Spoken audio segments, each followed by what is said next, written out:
वाजपेयी जी, क्या कौन सच्चा है कौन झूठा है? क्या अपनी अपनी सहूलियत के हिसाब से सिर्फ आदिवासियों को वोट बैंक समझ लिया गया है?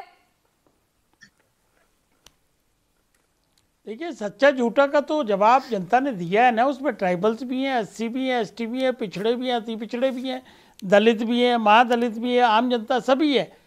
14 में मोहर लगाई, उसके बाद 19 में मोहर लगाई और अब 24 में भी लगा देगी।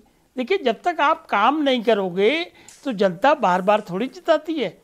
जनता तभी जिताएगी जब उसको लगेगा कि गवर्नेंस ठीक है, भ्रष्टाचार नहीं है, भ्रष्टाचार के लिए लड़ाई लड़ रहे हैं और समाज के सभी वर्गों के लिए बगैर किसी चश्मे के भेदभाव करते हुए सारी स्कीमें सबको उसका फ़ायदा मिलता है। अभी आदिवासी की बात कर रहे हो, अभी मैं देख रहा था कितनी सारी स्कीमें जो हैं 2014 के बाद इस सरकार ने ट्राइबल्स फोकस्ड स्कीम बनाई हैं और जो सिर्फ और सिर्फ ट्राइबल्स के लिए हैं।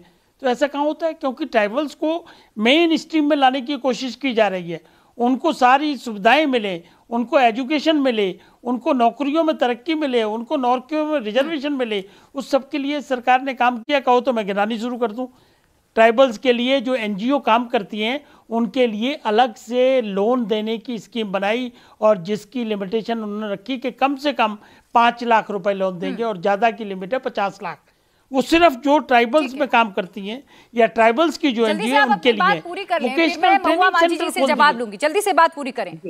ऐसा है ना कि अभी हमारे जी वोकेशनल ट्रेनिंग सेंटर खोल दिए, खास तौर से झारखंड में 7,921 वोकेशनल ट्रेनिंग सेंटर खोले। आप मुझे सुन रहे हैं? हाँ, तो वो भेदभाव नहीं करती। अगर भेदभाव नहीं करती तो जितनी भी केंद्रीय जांच एजेंसियां हैं, ईडी और सीबीआई, चुन चुन कर सिर्फ उन्हीं नेताओं, उन्हीं मंत्रियों, उन्हीं मुख्यमंत्रियों के यहाँ आपको क्यों मारती है जो भाजपा में नहीं है? क्या यही भेदभाव नहीं करने का एक नमूना है? अब देखिए, आप गिन के देख लीजिए कि कितने कितने भ्रष्टाचार के केसेस हैं जो भाजपा के मिनिस्टर्स रहे हैं, मुख्यमंत्री रहे हैं, उन पर कभी कार्रवाई नहीं हो रही है। और चुनाव से पहले चुन चुनकर उन्हें टारगेट किया जा रहा है जो सरकार में नहीं है, भाजपा सरकार में। और दूसरी बात, अगर आदिवासियों का हित चाहते हैं तो आदिवासियों की जो वर्षों पुरानी लंबित मांग है, जो हमारे माननीय मुख्यमंत्री जी ने यहाँ के कैबिनेट से पास करके भेजा है, तो वो सरना धर्म कोड की मांग, क्योंकि आदिवासी भाइयों बहनों को हिंदू धर्म कोड लिखना पड़ता है अपने जनगणना में और हर जगह। वो इसकी मांग कर रहे हैं कि हम प्रकृति के पुजारी हैं, हम हिंदू सनातन धर्मी नहीं है, हमें सरना धर्म कोड दिया जाए।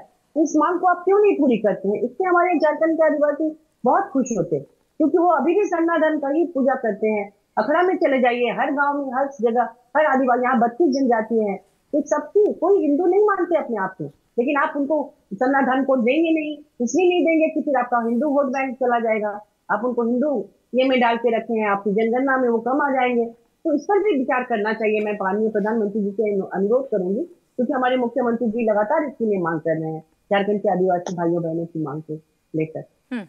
ठीक है, AK वाजपेयी जी की बात चूंकि अधूरी रह गई थी, जल्दी से अपनी बात पूरी कर लें सर। नहीं, हम ये कह रहे थे कि इस सरकार को किसी को प्रचार प्रसार की इतनी ज़रूरत नहीं है, क्योंकि जो उन्होंने आदिवासी के लिए काम किए हैं ना जी, उसकी लिस्ट मेरे पास तैयार करके मैंने रखी हुई है। कम से कम 88 स्कीमें, centrally sponsored schemes for tribals. और माफ़ करना, ये झारखंड के मुख्यमंत्री जी तो करप्शन में ही लगे हुए हैं।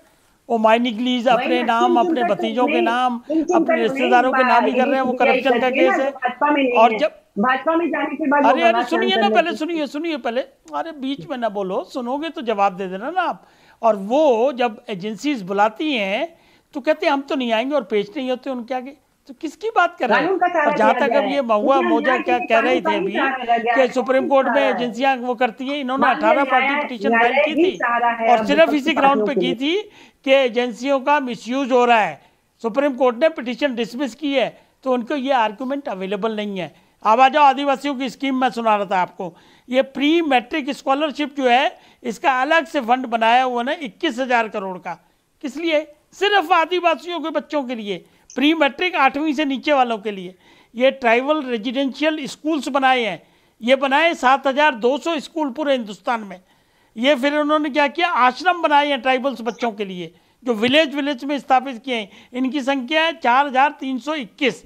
फिर DBT स्कीम एक बनाई ट्राइबल्स के लिए कि डायरेक्ट बेनिफिट ट्रांसफर हो, जो एनजीओ इनकी रजिस्टर्ड है मंत्रालय में ट्राइबल्स की, उनको डायरेक्ट ट्रांसफर होगा, बिचौलिया कोई होगा ही नहीं, सीधा एनजीओ को फंड जाएगा, एनजीओ का वेलफेयर करेगा। और उसके एवज में उन्होंने कंप्यूटर सेंटर खोले हैं। सिर्फ झारखंड में 388 हैं, छत्तीसगढ़ में 244 हैं। मतलब कितनी स्कीमें मैं गिनाऊंगा। तो ये जो काम हुए हैं, ये काम कोई चुनाव को दृष्टि में रखे हुए कोई काम